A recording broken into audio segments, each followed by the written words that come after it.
one of these solicitors who get your number, they go to your home number and then ping over to your cell phone. And it is, I had it turned off, but they must have ways of activating a turned off cell phone. Especially if it's yours. Yeah, and especially if it's mine.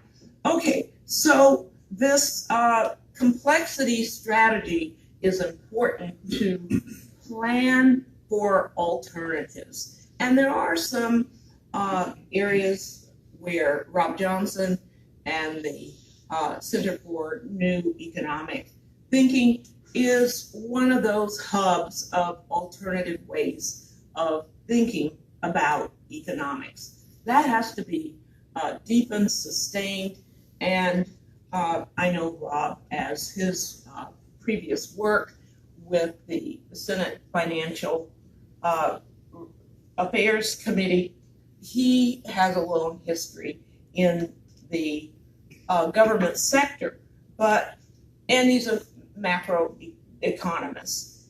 He is trying to unpack, trying to undo, bring together people who have that project. So I also want to add that complexity of design of the individual products, so that trust preferred securities, securitization, and the uses of tranches and introduction of words that are vaguely foreign is a way of putting a smoke bomb over regulatory penetration and oversight, so that you get the advantage with this complexity of having off-balance sheet transfer of risk to structures that are not regulated at all. And I took a look recently, Sheila Bair, I spent some time with her at a conference recently. We were planning this together. And she said that she didn't know about the off-balance sheet liabilities and assets, mainly assets, of Citibank until just shortly before the financial collapse. This is the head of FDIC. So the idea of complexity is a disciplinary advantage. It is also a structural advantage in that it can permit the creation of the shadow sector. I looked to see, well, what's become of the shadow sector? Has it been reduced? Is it still operating at full force? Well, it's still there, and it isn't any more regulated than before. So I will say in closing that when we look at the uses of complexity, we should be thinking about undoing, unpacking the disciplinary grip on ideas and thinking. So I'll conclude by saying that we still have Section 13.3 of the Federal Reserve statute that provides for emergency rescues, and that section hadn't been used until this financial crisis. So we have a power that's still there, and there's some good people like my dear idol, George Akerlof, who's still advocating for the need for this rescue power that is an essential part of government regulation. And I'll have more to say about race and exploitation, perhaps an answer to the question. It's great to see you, Marissa, as well, and your wonderful work as well. Okay. Well, thank you for having me today. I wanted to use this opportunity to discuss my work on student debt and labor market credentialization and the racial inequities inherent in that. I sort of share some of the priorities of my fellow panelists and members of the last panel. And having been a sort of classically trained economist, my sort of top professional goal in life is to show that the economics profession has really gotten it wrong. And so most of my work is actually not about student debt and the false theories that underlie our policies in this area, but on antitrust policy and the regressification of that's taken place over the last 30 years. And I would be very interested to discuss that work, because I think it's a rising fight which we need to engage with some of the other people who are here at future event or informally. The work that I'm talking about now is contained in a publication of the Roosevelt Institute that we completed basically a month ago. And the idea is that there's sort of a economic hypothesis operating in the background of this country's student debt policy, which is that student debt is good debt. You take on, if the government kind of expands the student loan program and makes credit available to people who wouldn't otherwise be able to go to university, then people can take on that debt, get a credential, and then that credential will essentially pay for itself in the labor market. That, I think, is redolent of the false thinking that led to the housing crisis, where there's this idea that richer people have more education, richer people have more own houses, and so therefore it must be their education that caused them to be rich. Therefore, it must be their housing wealth that caused them to be rich. So our solution to inequity is, and our egalitarian public policy is to extend credit in order for people who aren't rich to buy those assets and get and by that means become rich. And I think we ran that experiment in housing, and it turns out there are very good reasons why there's structural inequity in home ownership, and that can't be rectified by extending credit. And we're now currently running that experiment in higher education policy, and there's good reasons why that doesn't work as well. Now, in the case of housing, the nature of the asset is that it's tangible, and the loans that finance it are securitized by that asset. And so when the asset declines in value, you get a financial crisis that suddenly reduced the price of securities that were securitized by home mortgages. That's not going to happen in student debt, in the student debt context, because student debt is not securitized. So there's no sort of deflationary dynamic at play there. I think the equivalent of the popping of the housing bubble in student debt is a slow motion credentialization of the labor market. So for any given job, you need more credentials, and therefore you need more student debt in order to obtain that job. If you sort of flip the analysis around, we have a sense that the labor market, that wages in the labor market are stagnant. I think there's no doubt about that. But one thing that hasn't really been part of that is that we shifted the cost of higher education from states and institutions and employers and on to individuals and workers. So for these stagnant wages, we're essentially requiring people to pay a higher and higher toll in order to get access to those jobs. And not surprisingly, that results in them rightly feeling as though that they've been made worse off. Not their wages may be stagnant, but their overall wealth is declining. So that sort of I should absolutely not neglect to mention the racial aspects of this, just as they were so apparent in the housing crisis.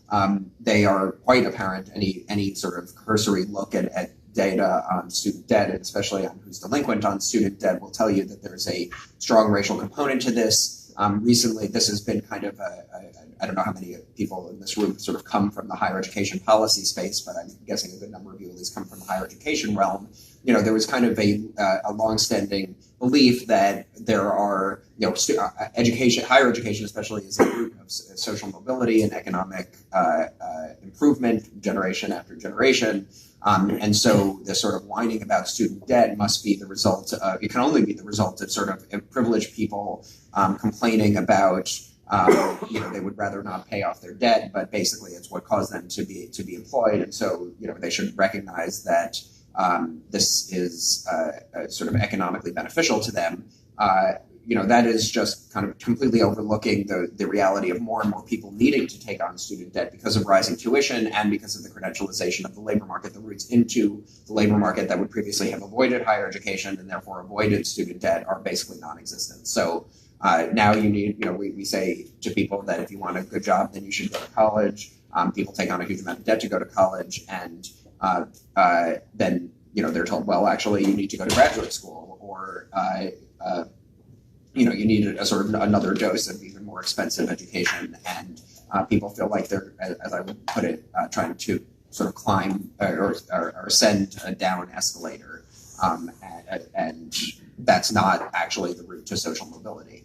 I think that's just the reason why it has such racialized dynamics is because of longstanding discrimination in the labor market and the background of huge disparities in household wealth and family wealth. So on the one hand, when you think of that, we've shifted the cost of higher education from institutions, employers, and the state onto individuals. What that means is that, by and large, white families have a background of family wealth, so they can essentially pay for that increased expense on behalf of their children, or if not, if it is not through that channel, when people sort of run into problems in the labor market and would otherwise fall into delinquency, they can kind of fall back on a family that's willing to help them out. That option doesn't exist when your family is basically has no wealth, no ability to kind of contribute to this new expense that young people have to take on. And between that and the difficulty of finding jobs that is especially severe for people of color, you've got white people will graduate from college and take on and sort of find jobs as the student debt system is designed to say, well, okay, you took on this debt and now you start paying it back when you enter the labor market. We've seen that there's already a disparity in how much student debt undergraduates have upon leaving. That is about $7,000 between white and black undergraduates. That disparity rises to $25,000 something like 5 years after graduating, because the white graduates just tend to start paying it off, and black graduates, may earn less and so be less able to pay it off, and especially have to go on to more education and therefore leave the labor market again, take on more student debt, and therefore sort of start their economic lives in a larger hole. I'll sort of end by talking about some of the solutions to this, which I think have gained too little attention in the public debate. We've all heard a lot about free college, and I think that that's important, but I think that there's sort of an unfortunate tendency to sort of think that, well, we can roll back the kind of neoliberalization of the university and the shifting of the cost of education from employers and institutions and the state onto individuals. We can shift that back by essentially pumping federal money into state higher education systems, and that will replace the lost state funding, and all of these problems will go away. And I don't think, much as I think it is definitely true that defunding higher education on the part of the state created a sort of privatized higher education system that played a substantial role in causing a student debt crisis, I don't think that can be so easily reversed by simply replacing the lost state funding that has now been gone. I think the credentialization, the incentives for institutions are to credentialize, and that won't go away if you pump money in. So they want to create more degrees that people need to get in order to get jobs. And then the other thing is, so that bespeaks a larger agenda of regulating institutions and what kinds of education they're providing and what kinds of education they're not permitted to provide. I think we also need to, frankly, desegregate higher education. I've said before that we need a Brown versus Board of Education for higher education. This idea of credentializing the labor market basically means that you have to go through this process of higher education in order to enter the labor market, and everyone relies on their work to make a living. And so we can't have a system where that is that crucial aspect of the economy and of society is so deeply segregated as it is now. The premise of Brown v. Board is that we can't segregate something so fundamental as education. It really arose in the context of a high school movement that universalized secondary education in this country, and the idea behind that desegregation movement was to say, well, this thing that everyone has now, at least in the South, is only available on the basis of race, and that's not tolerable for something that's so fundamental to society. And we are in the situation where the same is now true of tertiary education, and the segregation of it is absolutely nationwide. A lot of attention has been paid to the segregation between for-profit institutions and nonprofit institutions, but that segregation is very true even within public university systems. And I don't think, again, public funding or federal funding to replace lost state funding it really speaks to how to solve that problem with segregation. And then finally, I think we need to talk about reeling in the problem that credentialization has created in the form of a student debt crisis that has now caused its own economic problems. So people are suffering under student debt. Even a well-designed free college system will help a great many people, but it won't help the people who've now kind of fallen between the cracks of the bad higher education, bad student debt system that we currently have. In the last administration, the real kind of panacea for this was supposed to be income-based repayment, which is fine, but it has been shown to definitely not solve the problem of the burden that people are laboring under of student debt. Even with these programs being available, delinquency has continued to increase. It's especially, it's astronomically worse for people of color, and it isn't solved by completion. There was a lot of sort of hope that the problem was people aren't completing college, and if they would kind of get over the finish line, then they would be able to avail themselves of the higher education, of the college wage premium, and thus delinquency would no longer be a problem, and that is definitely not true. So even the problem that income-based repayment is designed to solve delinquency is not actually currently able to solve that problem, and I don't think that simply reducing payments to a given share of your income really can address the root cause, which is this sort of burden that prevents you from living an economic life, from building assets, from home ownership, from household formation, from saving for your own retirement, or from your children's higher education. So we've created this weight around the legs of new entrants into the economy, into the labor market, and we can't really have solved the problem of the institutional setup of higher education without having removed that weight.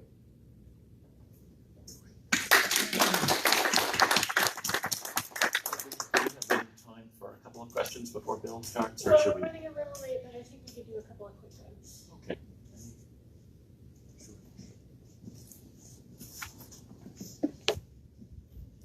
I have one question for Dr. Jordan and for Dr. Steinbaum. Dr. Jordan, when the next economic crisis unfolds, if it's as big as the last one, perhaps even worse, would you recommend that the new Democratic majority in the House bail out the banks again? Or would you recommend that they let Rome burn in order to rebuild it, not for the Caesars, but for a republic? And to Dr. Steinbaum, I'm very happy to hear that you're attacking the fundamentals of economics, especially where you got your PhD from. But it makes me wonder how much progress we've made at that front, because if you're talking about trying to change reality, we perhaps first also have to change the culture and the way of thinking, and how, neoclassical economics that sort of still dominates the entire field, including undergraduates who major in economics and later on continue as professionals, as staffers, as sometimes politicians, drink the Kool-Aid of voodoo economics written on a napkin. How do you change that? Personally, I despair, because my own university, the history of economic thought is no longer offered. Political economy classes do not exist. Even economic history is no longer offered. I suggest to my colleagues in the history department, perhaps they could offer it, and they're all cultural historians. They say, well, no, that's something for the economics department. So what's the way out of that? Okay, I can answer or respond to the first question, and because it poses a central dilemma that we have as a nation, and that is when you have financial institutions that have enormous political capital, they are able to shape the rules, both of their creation, their oversight, and eventually their dismantling. And so we still have, because of this political capital, we still have a shadow banking sector that has not gone away, that is in charge of capturing off-balance sheet activity. And so when you say, what should we do?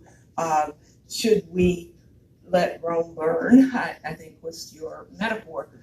How should we respond to a big failure? I would agree with you that the student debt problem is not going to have the same characteristics of the housing crisis, but we are likely to see unexpected failures that, because of global interconnectedness, which is a permanent feature of the way financial institutions interact, and interconnectedness of the regulators as well. Because of that, we still have unregulated sectors. And what I like to call the Bernanke doctrine, which is that you have to treat the off-balance sheet entities the same as the social safety net entities that we acquired during the New Deal. So that's the dilemma. And so the question is, how do we deal with that? We've got a structure that promises to let banks fail, but it hasn't been tested. And I think if we have an interconnected crisis where the failure is rippling through the entire economy, the temptation is going to be there to rescue the failed large institutions. So I just think it's going to happen. Yeah, to speak to the sort of intellectual corruption, or if you want to go so far as to call it that, of the economics profession, well, first of all, I mean, I guess, the problem is big and amorphous, and I'm not exactly sure how to characterize it. I think that on the one hand, you have, many people in public, and especially young people, who sort of realize that the notions that they've been taught really have nothing to do with reality. And the issue is the sort of what Congressman Miller was referring to, the sort of intellectual monopoly and that this ideology has over policymaking, not so much that people are deluded, or a large majority of, say, economic students are deluded. On the other hand, I think a lot of the problem is actually tied to what I was talking about with the neoliberal university, that the sort of the one department or the one set of departments that is able to sort of grow and expand and take over territory is those that can raise money from outside sources. And we all know that they one way to get money from outside sources is to tell them what they want to hear. And they're very happy to, they're very happy when a department that might be saying things that they don't like so much gets replaced, to effectively have their turf eaten by scholars who, if not say exactly what they want them to say, at least don't say things that they don't like, or don't study the questions that might raise uncomfortable issues. Now, I am somewhat heartened by, I was trained relatively recently, and there's people within economics kind of point to this empirical revolution that's going on in the discipline. Unfortunately, one tendency is to sort of take that empirical revolution as an excuse to sort of further the economics, the ideological tyranny of kind of old ways of thinking. So even as the nature of the empirical revolution is that, basically, remember that thing that we told you 25 years ago? Like, that's actually wrong, but you should listen to us now. And the fact that we are the ones telling you that it's wrong means that the overall power of this discipline to set the policy agenda should be reaffirmed and strengthened, and we should ignore the fact that the whole nature of this this advance is that everything that we did last time you gave us power turned out to be false. I hope that what we can get out of this, and this is really the motivator for my work on labor market monopsony, is that to undermine the assumptions that have guided policy. So, for example, just to speak in the higher education and student debt, the idea is, what you get paid in the labor market is directly related to what you are worth in terms of your skills to your employer. And so the role of higher education is to make you more valuable to your employer by giving you more skills. We know that what you're paid in the labor market has nothing to do with your skills. It's based on your employer's ability to extract value from you, to knock down the wage below the marginal product, to use the lingo, and that, I mean, there's all sorts of follow-on implications of that fact. This is especially, it's especially easy to exploit people who are historically disadvantaged. And I can just, if you taking that insight into the halls of power when labor market policy is being set, into the halls of power where student debt policy. I mean, I would say the federal student loan program is the federal government's most ambitious labor market policy of the last several decades. Labor economists don't see it that way, but that is what it is. And it's failed because it's premised on this false assumption about why people get paid what they are paid. And I think, I've had at least some success. I don't know exactly how durable or influential it will ultimately be in sort of saying, to higher education policy experts, you all think that what you're solving is the economy's skills gap, but let me tell you that the skills gap doesn't exist, and the labor economics that underlies that sort of presentation of the problem is totally flawed. That's kind of a revelation and in some ways a liberation to people who have been kind of locked in terms of policymakers who've been locked in a cage based on what economists said they are and aren't allowed to do. Can I say a quick word about this? The mainstream, a lot of people in this room have written about the failures and flaws of mainstream economics. I myself wrote a book recently about that. Mainstream economics has learned how to support the profit-making establishment. That's by and large what it comes down to. It provides sophisticated rationalization for what they do. And that's a hard relationship to break. Thanks. Yes, thank you very much.